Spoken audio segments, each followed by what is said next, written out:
국내 제약사들이 신사업에 손을 뻗고 있습니다. 새로운 성장 동력을 통해 소비자에게 한층 더 친근하게 다가가고 수익 구조를 연결시켜서 새로운 성장을 꾀할 것으로 보입니다.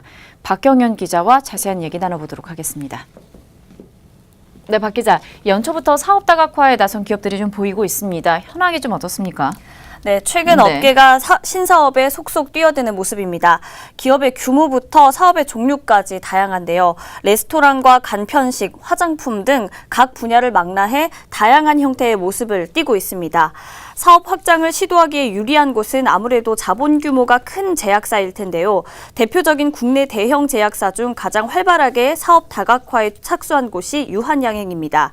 유한양행은 건강기능식품 브랜드 뉴오리진을 런칭해 지난해 4월 여의도 IFC몰에 첫 매장을 연 이후 현재 전국 20여 개 매장까지 규모를 빠르게 확장한 상태입니다.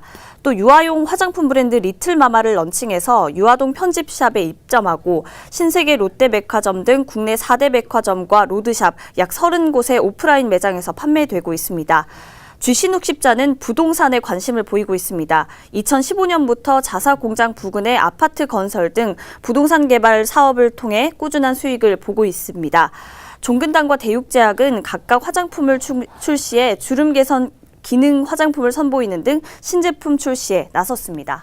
기업들이 이렇게 제약업계에서 신사업에 뛰어드는 이유가 있을까요? 네, 결론부터 말씀드리자면 수익 창출입니다. 제약사의 기본 수익 창출 구조는 연구개발과 허가를 거쳐 시장에서 판매되기까지 과정이 매우 복잡한데요.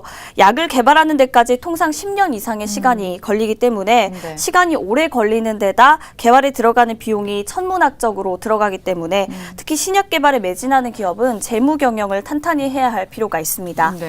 이에 반해 신사업은 수년 내에 수익을 창출할 수 있다는 점이 특징입니다. 이에 따라 다양한 부가적인 요소 창출을 위해 본업인 의약품 제조에서 신사업 확장에 팔을 걷어붙이는 겁니다. 언뜻 보면 기업과 신사업 매칭이 좀 잘 안 되는 것도 있는데 일단은 기업마다 특성이 좀 있습니까? 네, 최근에는 새로운 시장에 진출하는 기업들이 더욱더 늘어나고 있는 추세인데요.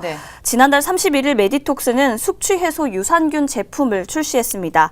메디톡스의 경우 보툴리눔 톡신 개발에 주력하는 회사인데 보툴리눔 톡신의 원료인 미생물이 숙취 해소에 관련이 있다는 결과를 접한 후 이를 접목해서 제품으로 출시한 것입니다.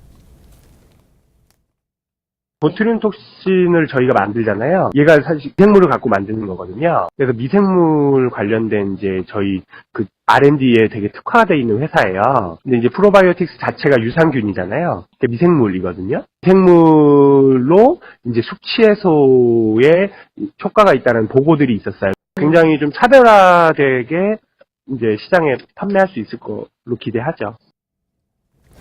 또 평소 일반 건강기능 음료 사업에서 입지를 다져온 광동제약은 지난해 12월 가정간편식 브랜드를 출시하며 가정간편식 시장에 도전장을 내밀었습니다.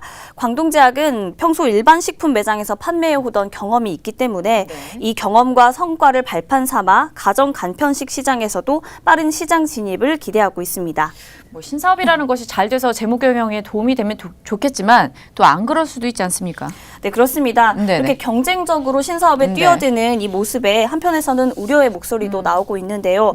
만약 새로운 사업이 생각보다 잘 운영이 되지 않거나 시장에서 반응이 저조한 경우 오히려 막대한 재무적 손해를 볼 수 있습니다. 혹은 신사업의 아이템이 주로 화장품이거나 외식사업과 같이 소비자와 밀접하게 연관돼 있기 때문에 혹시라도 제품상 하자가 생기거나 사고가 날 경우 기업 이미지에도 치명적인 타격을 줄 수 있습니다. 그러나 올해 제약사들은 연구개발 투자를 대거 늘리겠다고 예고한 바 있어 이를 위한 자금 마련을 위해서라도 신사업 확대 움직임은 당분간 계속될 것으로 보입니다. 네, 신사업 확장 열기가 화끈한 지금 제약업계 현황을 점검해봤습니다. 지금까지 박경연 기자와 함께했습니다.